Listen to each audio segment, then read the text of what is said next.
Hey everyone, if you've been thinking about buying a 40-volt Ryobi self-propelled push mower, I'm going to show you some problems that I've had with mine that may make you want to reconsider that and possibly look at either another brand or getting the non-self-propel version of this mower. This is the model number of the mower that I have. This is purchased brand new in July of 2021 from Home Depot. This is the listing as it stands now for what I believe is essentially the same mower. They have a dual blade system and a Whisper series that are above this, but they're essentially the same mower. And I don't think that they've made any changes to this mower. Now, in terms of cut quality and battery runtime and virtually everything about the mower except for the self-propel, everything has been great. I've had no issues. It works really well. I get a perfect cut. I cut down at the lowest setting of 1.5 inches on zoysia grass, and I've been very happy with that aspect of the mower. However, as I'm going to show you, the self-propel motor has a major issue, which you definitely need to know about if you're thinking about dropping this much money on this mower. Now, I'm going to flip this up here and show you the part that has an issue.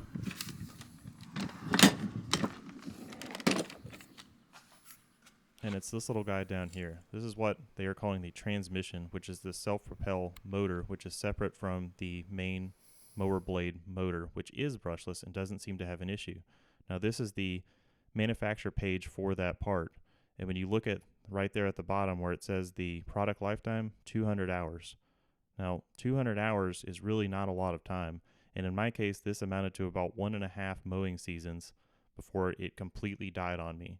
And when I did this research, I found why, because 200 hours clearly indicates this is not a brushless motor, and Ryobi does not explicitly state that the self-propel motor is not brushless anywhere in their documentation that I can find.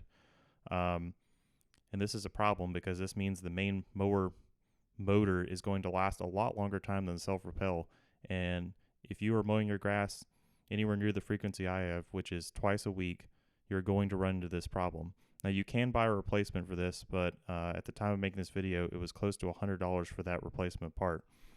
And it looks like you essentially have to buy the entire axle assembly, take that off the mower, and swap it out.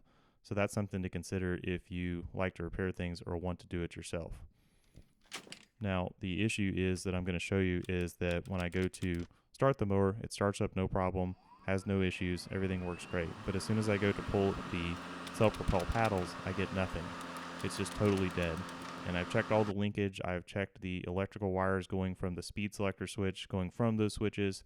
There's nothing wrong there. Everything works. So the motor literally just totally died. And you could probably take it back to Home Depot or Ryobi and try to get it repaired, but most likely from what I've heard, it's going to take you 6 to 8 weeks to get a replacement mower or to get this one repaired. And I don't know how many of you have a spare mower sitting around that you can use, but 6 to 8 weeks with no mower is not an option for me, and probably not most of you either.